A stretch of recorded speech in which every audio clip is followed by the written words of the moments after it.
Former Prime Minister Stubb will face Foreign Minister Haavisto in the second round of Finland's presidential election in 2 weeks. French farmers continue to protest as unions called for a blockade of Paris on Monday. US President Joe Biden says that the US shall respond after a drone strike in Jordan kills 3 American soldiers. Japan's moonlander SLIM is operating again after a week-long break to restore battery power.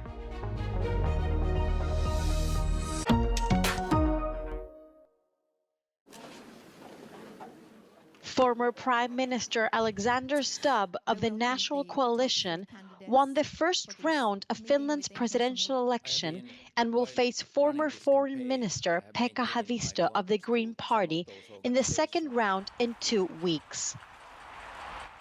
Stubb received 27.2% of the votes, while Haavisto 25.8%. This election in Finland is important because the role of the president has become more fundamental.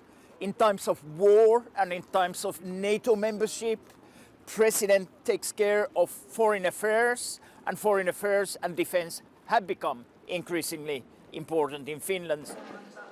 Voter turnout was estimated to be at 74.9%, as voters recognize that the role of the president is more important today as never before. Tosi jännittävää.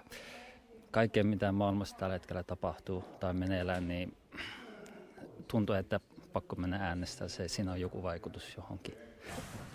Both candidates have reaffirmed late on Sunday that their foreign policy dispositions are pretty much similar, maintaining firm stance and at the same time doing everything possible through diplomatic channels. French farmers continue to protest as unions called for a blockade of Paris on Monday. An army of tractors is to take over all of the motorways leading to Paris. They demand from the government better remuneration for their produce and protection against cheap imports. Meanwhile, France's new Prime Minister Gabriel Attal has announced key concessions to protesting farmers. In the move, the government hopes will end the growing demonstrations. Government officials say they are working on preventing a Paris blockade. Donc pas de tracteurs qui rentrent dans Paris ou dans les grandes villes de province. Pour ce qui concerne l'Île-de-France, le fait que le marché de Rungis international puisse continuer à fonctionner et également les grands aéroports parisiens, Roissy et Orly, et c'est aussi le cas des aéroports provinciaux. Donc cette position défensive amène à utiliser des moyens très importants. 15 000 policiers et gendarmes sont mobilisés pour pouvoir garantir cela. Protests have been happening all across Europe. In Italy, farmers from north to south are protesting for the same reasons: fuel prices, damages from bad weather and competition from non-EU countries. In Larissa, the largest city of the Telassi region in Greece, farmers also blocked the streets with their tractors over high costs and compensation payments. US President Joe Biden says the US shall respond after a drone strike in Jordan killed 3 American troops during a church visit in South Carolina. Biden attributed the attack to Iran-backed militia groups. The strike, which took place near the Syrian border, is the first attack to kill US soldiers after the war began on October 7th. Since then, Iranian-backed militias have struck multiple American military installations in Iraq and in Syria. Israel Defense Forces released a video of what it says are strikes on Hezbollah targets in southern Lebanon.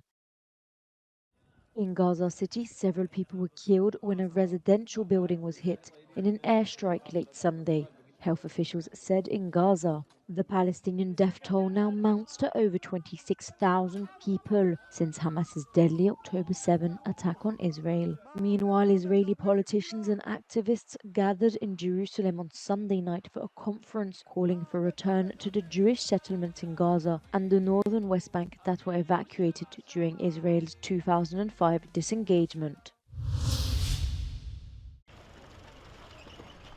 Since Israel launched its offensive against Hamas last October, around 85% of the people living in Gaza are now displaced. with almost the entire population of 2.2 million facing extreme hunger. Pretty much everyone in Gaza relies on aid, but with food deliveries facing more restrictions, many have been pushed to the brink of starvation. The WFP, together with other UN agencies, have recently called for an easier and faster access to humanitarian aid. The joint statement said that more entry routes and more trucks being allowed through border checks each day are needed for enough supplies to reach the Palestinians in Gaza. We got a chance to speak with the Deputy Executive Director of the WFP to discuss the food access situation in Gaza and the challenges the UN agency is facing. Well, the situation is really desperate, really dire. I mean, the entire population, 2.2 million people, are in desperate need of food assistance. They're all in a crisis level. We have done what we call the IPC report, which shows that everyone is in crisis level. A quarter of the population, 500,000 people, are in catastrophic levels. And it's unprecedented, its scale, its gravity, but also at the pace of how things are moving at the moment. We might have a famine around the corner unless we have a major change in terms of how our assistance are reaching the most vulnerable people. Compared to before the war, the daily number of aid trucks entering Gaza has dropped from over 500 to just 30. It's tremendous bureaucracy in terms of getting from either Jordan into to Gaza, or from Egypt for that matter into Gaza. And so we need to simplify to make sure that we can get volumes to the borders. Then we need to get this across the borders. There is nothing to wait for here. We need to change the situation now in order to save lives on a daily basis. A full famine could add to a death toll that has already crossed 25,000. Giorgia Orlandi for Euronews in Rome. A candidate for the right-wing Alternative for Germany party, Uwe Throm, narrowly lost the race for the district administrator's chair in Saale Orla district of Thuringia to the Christian Democrat candidate Christian Hergott. The defeat comes shortly after the party's plan for mass deportation of foreigners was revealed. The news triggered protests across the country. The rise of AfD's popularity has been causing concerns among politicians, with some regional elections coming up in September and the EU elections in June. Two climate activists have thrown soup at the Mona Lisa in the Louvre Museum in Paris, but didn't appear to cause any damage to the painting as it's protected by glass. They then shouted slogans. What's the most important thing, art or the right to healthy and sustainable food? Our farming system is sick, our farmers are dying at work. Later they were arrested. Leonardo da Vinci's painting is perhaps the world's most famous, and it's renowned for depicting a noble woman with an enigmatic smile. Chinese property giant Evergrande has been ordered to liquidate its assets by Hong Kong's High Court after failing to reach a debt restructuring deal with its creditors. Evergrande is the world's most indebted property developer with more than 277 billion euros in liabilities. The court found that Evergrande has failed to engage sufficiently with its creditors on a repayment plan after having won a reprieve from liquidation in December. The development may be another blow to China's already struggling economy.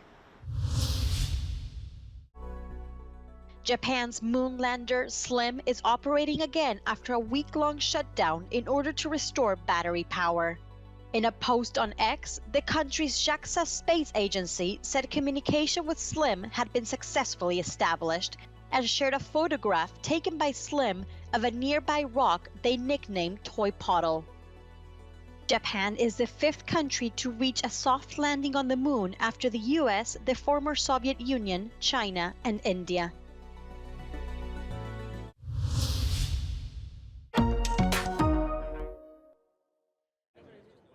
AI is transforming our lives in an unprecedented way through improved business productivity, a stop to the deadliest diseases, and the world's best education available to all.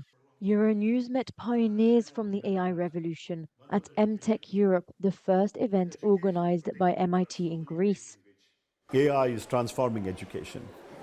At edX, we have launched a suite of tools for education called Expert. It's a chatbot that will help the students find the right learning for themselves. Soon we will have AI teachers teaching students too. So AI will combine with real intelligence of human beings to teach the students even better.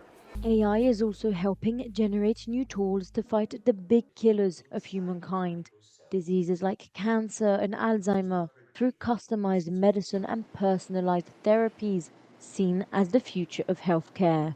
Η τεχνητή νοημοσύνη εμπλέκεται στο drug development, όπως μπορούμε να χτίσουμε καινούργια φάρμακα, το οποίο βασίζεται στο να καταλάβουμε τη γλώσσα με την οποία κωδικοποιείται η λειτουργία κάθε πρωτεΐνης και η στруκτούρα της σε 3 διαστάσεις. Πόσο κοντά είμαστε στο να παραχθούν αυτά τα νέα φάρμακα? Αυτό που ελπίζουμε να καταφέρουμε είναι να γίνει πολύ πιο μικρό αυτό το χρονικό διάστημα, βοηθώντας με την τεχνητική νοημοσύνη. AI has also revolutionized classical studies. A network developed by a member of the DeepMind Google team explains what they did. Ήθελα να δείξω πώς ότι ακόμα και σε κλάδους των κλασικών, όπως λέμε, σπουδών, η τεχνητή νοημοσύνη μπορεί να λειτουργήσει ως ένα καταλυτικό εργαλείο. Και το δείχνουμε με τον τρόπο που στην πειραματική μας αξιολόγηση οι ίδιοι οι ιστορικοί που χρησιμοποιούν την ηθάκη ξεπερνάνε την απόδοση της ηθάκης, αλλά και ξεπερνάνε και την απόδοση των ίδιων. Many are excited about the future of AI and what it beholds, but experts stress the need for international regulation to make sure that the potentially disruptive AI is used for the right reasons.